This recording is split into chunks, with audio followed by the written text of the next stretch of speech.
it's Deborah. Today we're going to talk about why you should never do a dual representation by your realtor. Now, let me explain it.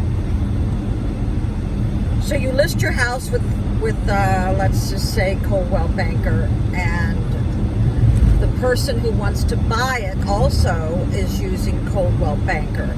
So your realtor is supposed to get you to sign a disclaimer saying you don't mind if the same realtor or the same agency is going to help sell your house. Well, this is where I went wrong, and that is their object is to get their commission. Keep that in the back of your mind. It's always about the commission. Okay, when a dual representation, their final thing is just to get paid. So they have really no desire to help the seller if they already know they've got the buyer in their pocket, you see.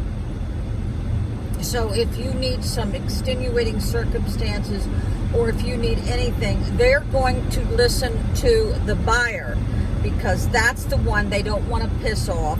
That's the one that they're really going to represent, and your desires and what you need in this transaction is not going to be at the forefront. So keep that in mind. Don't never do it, because anything you say to your listing agent, the selling agent is going to say, oh no,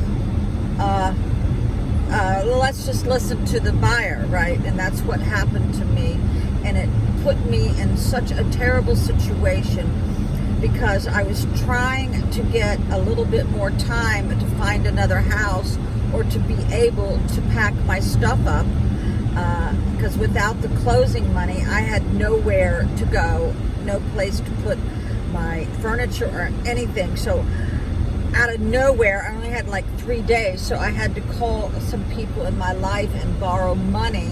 They knew that I was going to pay them back, because they knew that I had a ratified contract.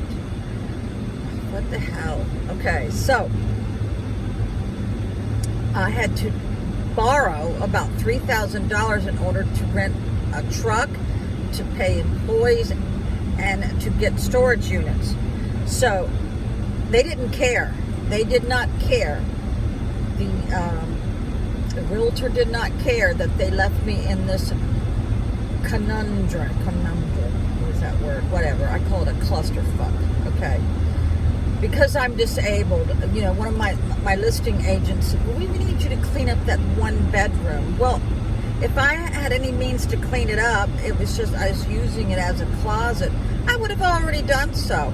I said, listen, I'm disabled, have a full-time job, and you want me to spend time that I don't have to make it look presentable for the showing. Let me tell you what, the first person who sold my unit bought it within seconds, okay?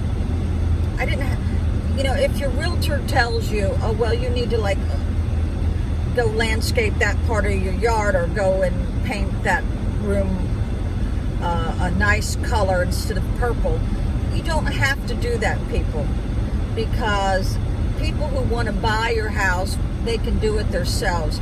So, because I had one realtor tell me one time that I needed to, because I owned a couple of houses, that I needed to get out my renters. Well, don't do that, people, because your renter or whoever has a lease agreement holds precedence over anything else you do in that contract. So I got out the renters. They were very sad. Then the house never closed. You see what I'm saying? House never closed. Now I'm out of the income from the renters. It was a nightmare. So if your realtor tells you that you have to, you know, throw out the renters, do not listen to them. Realtors are not always right. In fact, most of them are wrong. It's all about what they want in order to get their commission. So don't do a dual representation, and don't throw out your people renting your house, because you can still have renters and still show the house. Don't think that you can't. So I hope this helps somebody out there.